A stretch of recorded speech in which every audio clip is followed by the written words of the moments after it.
नमस्कार मंडळी. मंडळी, बिग बॉसच्या घरामध्ये आज नॉमिनेशनचा टास्क होणार आहे आणि आता आजचा नॉमिनेशनचा टास्क जो आहे तो खूपच इमोशनल आहे. तर बेसिकली काय आहे, प्रत्येक सदस्याच्या घरातून एक एक पत्र आलेलं आहे आणि ते एका दुसऱ्या सदस्याकडे जाणार आहे.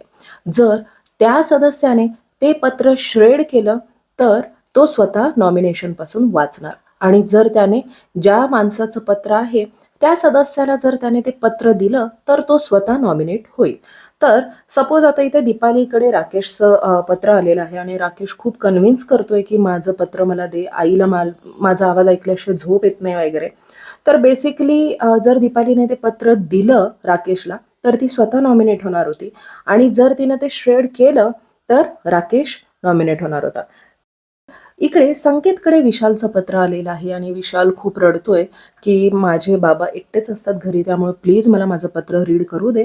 पण संकेत कदाचित त्याला पत्र देणार नाही, कारण जर त्याने दिला तर तो नॉमिनेट होईल.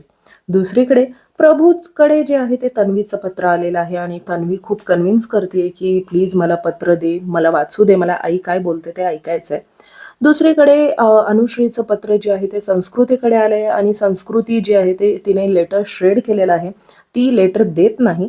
त्यामुळे अनुश्री खूपच इमोशनल झाली आहे. बेसिकली आता कोणते कोणते सदस्य बाकीच्यांना पत्र देतात आणि कोणते स्वतःच्या स्वार्थासाठी म्हणा किंवा गेमसाठी म्हणा ते पत्र श्रेड करणार आहेत, ते आपल्याला आजच्या एपिसोडमध्ये नाती म्हणा किंवा गेम काय खरं काय खोटं हे सगळं आपल्याला आज कळेलच, कोण कोण नॉमिनेट झालेलं आहे ते.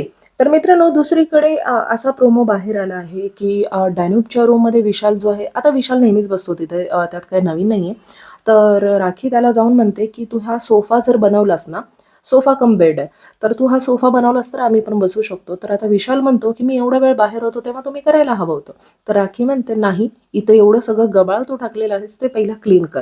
तर आता विशाल म्हणतो की मी नाही करणार, तुम्हाला काय करायचंय ते करा. तर बेसिकली असं बोलल्यानंतर आता राखी कॅप्टन आहे आणि कॅप्टन असल्यामुळे तिला ऑलरेडी ती ओव्हर करते काही काही थिंग्स, आणि आता तर अतिच ओव्हर केली. बादलीवर पाणी आणलं तिनं आणि ती म्हणते की जर तू नाही उठलास तर मी बादली भरून पाणी जे आहे ते इकडे टाकेन. तर आता तन्वी नको म्हणत असते तरीही ती टाकते. तर आता विशाल म्हणतोय तू आता या सोफ्यावर जे आहे ते पाणी टाकलीस. विशाल आता म्हणतो की तू माझ्या बेडवर पाणी टाकलीस, आता मी जाऊन घरातल्या सगळ्या बेडवर पाणी टाकणार.